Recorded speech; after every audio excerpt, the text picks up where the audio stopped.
बिस्मिल्लाहिर्रहमानिर्रहीम। रोहेल वॉइस के तमाम सुनने वालों को मोहब्बतों भरा सलाम। आखिरी शरारत। जब एक जिंदा इंसान को मौत के बाद कब्र के मनाजर देखने की कोशिश महंगी पड़ गई। एक इबरतनाक सच्ची कहानी। शाम का वक्त था। एक कब्रिस्तान में दो नौजवान खड़े कब्र की खुदाई करवा रहे थे। एक का नाम एहसन और दूसरे का नाम जैन था। ये कब्र उनके दोस्त राशिद की थी। एहसन राशिद का कजन भी था, जबकि जैन इन दोनों का दोस्त था। एक हफ्ते बाद राशिद की शादी थी, लेकिन खानदानी दुश्मनी की बिना पर राशिद का कत्ल कर दिया गया था। जिस घर में खुशियों का माहौल था, वहां गम की चादर बिछ गई। राशिद के माँ बाप तो जैसे जिंदा दरगोर हो गए हों। नई जिंदगी शुरू करने की तैयारियां छोड़कर लोग राशिद की तदफीन की तैयारियां कर रहे थे। उस घर पर तो जैसे कयामत टूट पड़ी थी। गोरखन ने कब्र की खुदाई मुकम्मल की और उन दोनों लड़कों से कहने लगा, ये लो बेटा, जब जनाजा आ जाए तो मुझे आवाज दे लेना, मैं जरा अपनी झोंपड़ी में आराम कर लूं। यह कहकर गोरखन चाचा अपनी झोंपड़ी की तरफ चल दिया। एहसन ने कांपते हाथों से अपने घर फोन मिलाया और पूछने लगा कि मैयत आने में कितनी देर बाकी है।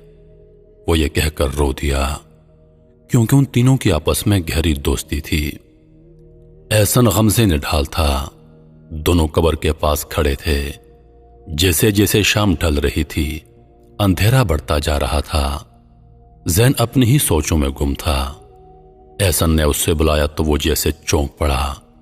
एकदम कहने लगा, यार, रात के वक्त कब्रिस्तान में किस कदर खौफ आता है। यह मुर्दों की हिम्मत है जो यहां पर रह पाते हैं, वरना जिंदा इंसान तो खौफ से ही मर जाए। मैं तो ये सोच रहा हूं कि कैसे फरिश्ते मुर्दों से हिसाब करते होंगे और कैसे वो कब्र में आते होंगे। वो बहुत हसासियत से बातें कर रहा था कि अचानक उसके मोबाइल पर बेल बजी और जो ही वाइब्रेशन हुई वो एकदम डर गया और मोबाइल उसके हाथ से छूटकर सीधा कब्र में जा गिरा। एहसन ने गुस्से से उसकी तरफ देखा, क्योंकि जैन की आदत थी कि वह बहुत शरीफ था, लेकिन इसमें उसका कोई कसूर ना था। कहने लगा, मेरे हाथ से छूट गया, जरा मदद तो करो, मैं अपना फोन उठा लाऊं। यह कहकर वो राशिद की कब्र में उतरा और अपना फोन उठाया, जो कि मट्टी से भर चुका था। फिर एहसन की मदद से वो बाहर निकल आया। उसके बाद एहसन दूर एक पत्थर पर जाकर बैठ गया। अब ये दोनों राशिद की मैयत लाने का इंतजार करने लगे, मगर जैन के दिमाग में कुछ और चल रहा था। उसकी नजर कब्र के करीब पड़ी 4 सलीबों पर पड़ी। वो एहसन के करीब आया और कहने लगा, एहसन, क्या तुम ये सलीबें एक एक करके अकेले उठा सकते हो? एहसन ने कहा, हां, मगर क्यों? तब जैन ने उसे कहा, मैं थोड़ी देर के लिए राशिद की कब्र में जाऊंगा, तुम ऊपर से ये सलीबें रख देना।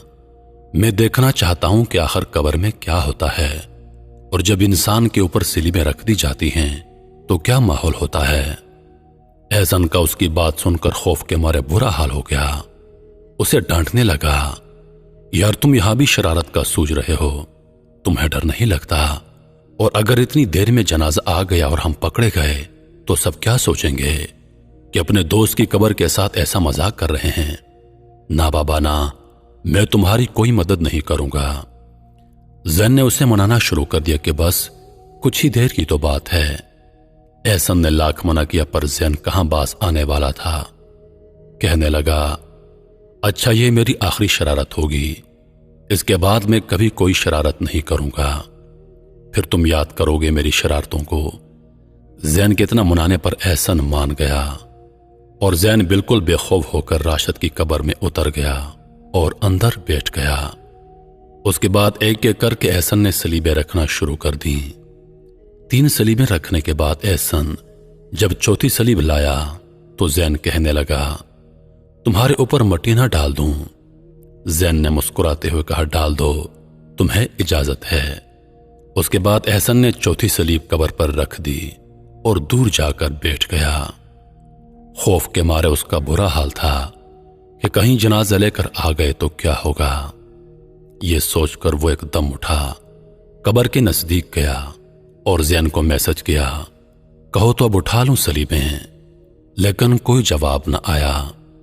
اس نے کچھ دیر انتظار کرنے کے بعد دوبارہ میسج کیا مگر کوئی جواب نہ آیا۔ اس کے بعد احسن نے زین کو کال کی جس پر آپریٹر کی آواز آئی کہ آپ کے مطلوبہ نمبر سے جواب موصول نہیں ہو رہا۔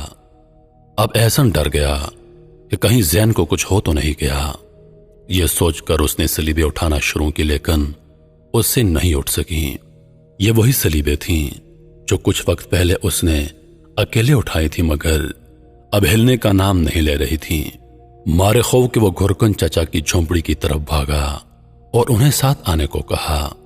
جب قبر پر پہنچے تو گورکھن نے پوچھا جنازہ تو نہیں آیا۔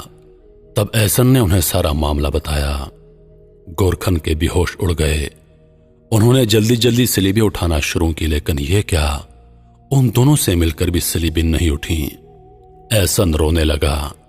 روتے روتے اس نے اپنے بڑے بھائی کو فون کیا اور سب کچھ بتا دیا۔ احسن کا بڑا بھائی جلدی جلدی قبرستان آ گیا۔ اتنی دیر میں احسن غم سے نڈال ہو کر بے ہوش ہو گیا۔ احسن کا بڑا بھائی قبرستان پہنچا اور اس نے سارے معاملے کا جائزہ لیا۔ جو کچھ گورکھن پتا تھا اسے بتا دیا۔ گورکھن کے دماغ میں بھی ہزاروں سوال تھے پر اس وقت انہوں نے راشد کے لیے جلدی جلدی نئی قبر تیار کی۔ احسن کے بڑے بھائی نے زین کے گھر والوں کو اس واقعے سے مطلع کیا اور اپنے گھر بھی فون کر کے بتا دیا۔ اس واقعے کے بعد تو جیسے کوہرام مچ گیا۔ ابھی تک احسن بے ہوش تھا۔ زین کے گھر والوں کے دماغ میں کئی سوال تھے کہ کہیں احسن نے زین کو قتل نہ کر دیا ہو، لیکن یہ باتیں تو تب درست ثابت ہوتی جب اس کی قبر کو کھولا جا سکتا۔ اس پر رکھی سلیبیں تو 10 آدمیوں سے بھی نہیں ہل پا رہی تھیں۔ یہ تو اللہ کے معاملات میں گستاخی کا نتیجہ لگتا تھا۔ تھوڑی دیر کے بعد احسن کو ہوش آ گیا اور اس نے سارا معاملہ بتا ڈالا۔ سب حیران تھے کہ یہ کیسے ممکن ہے، آخر یہ سلیبیں اٹھتی کیوں نہیں؟ زین تو بالکل صحیح سلامت تھا، پھر اچانک یہ سب کیسے ہو گیا؟ راشد کو دوسری قبر میں دفنانے کے بعد سب نے کوششیں کی کہ کسی طرح زین کی قبر کو کھولا جا سکے مگر کچھ ممکن نہ ہو سکا۔ یہ زین کی شرارت کا عبرتناک انجام تھا۔ اس واقعے کو 1 مہینہ گزر چکا تھا لیکن احسن کو زین کے آخری الفاظ ہر وقت یاد آتے تھے کہ یہ میری آخری شرارت ہوگی، اس کے بعد میں کوئی شرارت نہیں کروں گا، تم یاد کرو گے میری شرارتوں کو۔ اور پھر اس نے احسن کو یہ تک کہا تھا کہ تم میرے اوپر مٹی ڈال دو، تمہیں اجازت ہے۔ یہ الفاظ سوچ کر وہ چیخ کر روتا لیکن اسے قرار نہ آتا کہ کیسے مذاق نے ایک انسان کی جان لے لی اور مذاق بھی قبر سے۔ اس آخری منزل کا سوچ کر بھی ایک گھر بیٹھے انسان کے رونگٹے کھڑے ہو جاتے ہیں، اور وہ کیسا انسان تھا کہ قبر میں زندہ اترتے ہوئے اس کو خوف نہ آیا۔ دراصل قبر دنیا سے پردے کا دوسرا نام ہے، اور اگر اسے ہی بے پردہ کرنے کی کوشش کی جائے تو انجام کیسے اچھا ہو سکتا ہے۔ میں امید کرتا ہوں کہ ویڈیو آپ دوستوں کو پسند آئی ہوگی۔ ویڈیو پسند آ جائے تو لائک اور شیئر ضرور کر دیجیے گا، اور آنے والی نئی ویڈیوز کے لیے ہمارے چینل کو سبسکرائب کر دیں اور ساتھ میں موجود گھنٹی کے بٹن کو ضرور دبا دیں تاکہ ہماری ہر نئی آنے والی ویڈیو سب سے پہلے آپ تک پہنچے۔ مجھے دیجیے اجازت۔ سانسوں نے وفا کی تو اگلی بار ایک اور ویڈیو لے کر آپ کی خدمت میں حاضر ہوں گا۔ تب تک کے لیے خدا حافظ۔ اللہ پاک آپ سب کا حافظ و نگہبان۔ ہنستے رہیے اور ہمیشہ مسکراتے رہیے۔